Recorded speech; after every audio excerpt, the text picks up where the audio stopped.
Hi, Carol Van Natta here. I am the author of science fiction and fantasy and paranormal romance. And this is my second live podcast because the first one was so much fun. This all started because my friends tell me that I'm rather silly and that I should be sharing my silliness with my online friends too. So here I am. Feel free to ask me some questions as I rattle on, and I'll try to answer. Sometimes technology gets the better of my rather elderly computer, so I might not see your post right away. But anyway, and here I am wiggling and making the camera wiggle with me and stuff. That's loads of fun. Okay, so today I'm going to talk a little about my Central Galactic Concordance Space Opera Adventure Romance series. But first, I'm going to tell you about the SFR Galaxy Awards. That's SFR as in Science Fiction Romance. This is the 6th or 7th year, I think, that very well-known book bloggers and reviewers have issued the SFR Galaxy Awards for books they liked best in the previous year. And I have had the extreme honor of winning 3 of them. So I won one for Overload Flux, one for, yeah, that's a really bad thing to say, Overload Flux, and for Minder Rising, and one for Jumper's Hope. And this year, the anthology that I was in, Embrace the Romance, Pets in Space 2, won a 2018 SFR Galaxy Award. It also won a Library Journal Award, and it made the USA Today bestseller list back in October. So it was a pretty cool thing.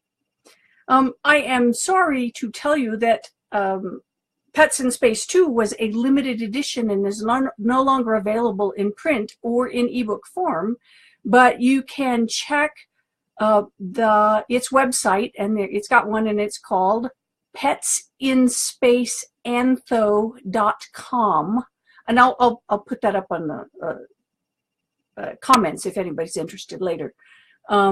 But you can, on that website, you can find where to buy the individual books from the authors if and when the authors publish them. Some of the authors are publishing them now. Some are waiting a little. At least one author I know is rewriting it and expanding it to make it a bigger book and stuff. So it's all fun. So my story, Pet Trade from that anthology, I will be publishing in March, probably toward the end of March. And it's set in my Central Galactic Concordance universe, but you won't have to have read any of my other books to enjoy it. Though, of course, I hope you do read my other books. But anyway, a question that I get comparatively frequently from readers is about the very powerful pharma industry in my future civilization. It's probably most prominent in Overload Flux, which is book 1 of my series, but it's also an important part of the civilization's ecosystem. So when I was planning my big space opera series, because my muse presented me with this big damn story arc of adventure and romance and evolution and revolution and stuff, I decided that I wanted a healthcare system to be what's called a foundation right for all of the citizens in the Central Galactic Concordance. So comparing today's medical examples, for example, to the state of medical art even 100 years ago is really, it's really interesting. I mean, it's 100 years ago, we didn't even have antibiotics, much less be able to detect the genome of particular strains of cancer. So in my the fun I get as an author is to imagine what it's going to be like 1,500 years from now with medicine and things like that. So back when I was young, sometime in the Jurassic Age, I thought about becoming a doctor, but I was really totally not a fan of chemistry classes. I also happened to train as an emergency medical technician, and the program ended rather abruptly because of politics and changing laws, and there was a little labor dispute among the instructors. So I took another path, but I've always been interested in medicine, and so it's ended up in my space opera series.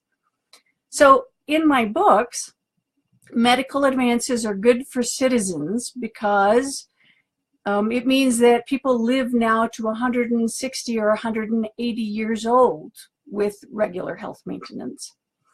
However, one of the outgrowths of this foundation right for healthcare is the rise of the pharma industry.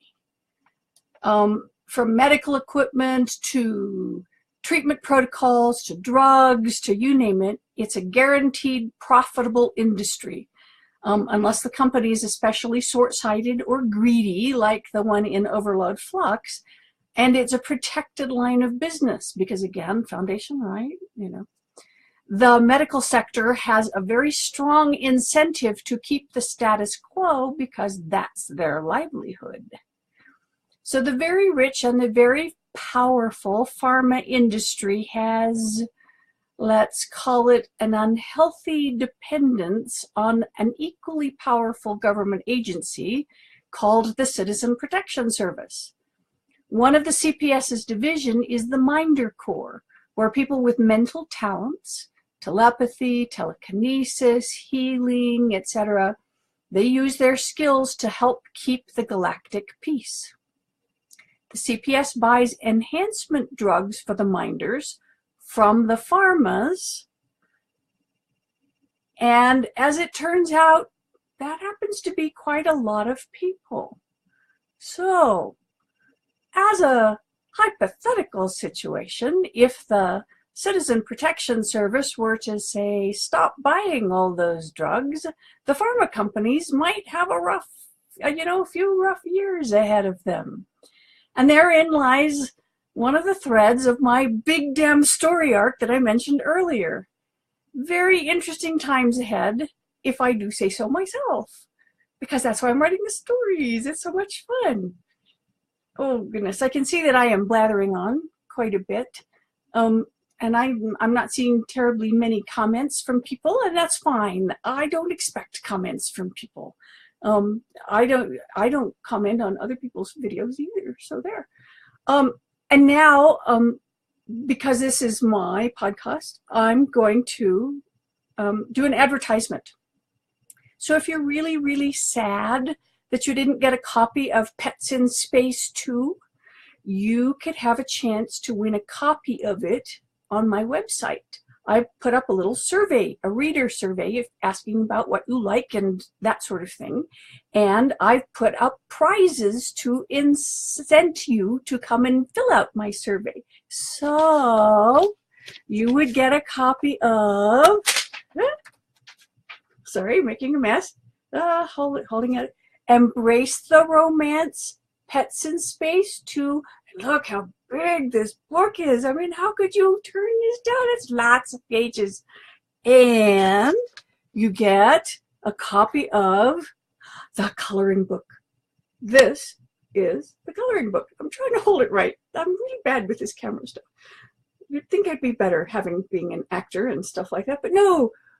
So, camera, coloring book, Pets in Space 2 coloring book, also limited edition, also not available in stores anymore. So, you get this too. And as a bonus, best bonus of all, you get a dinosaur.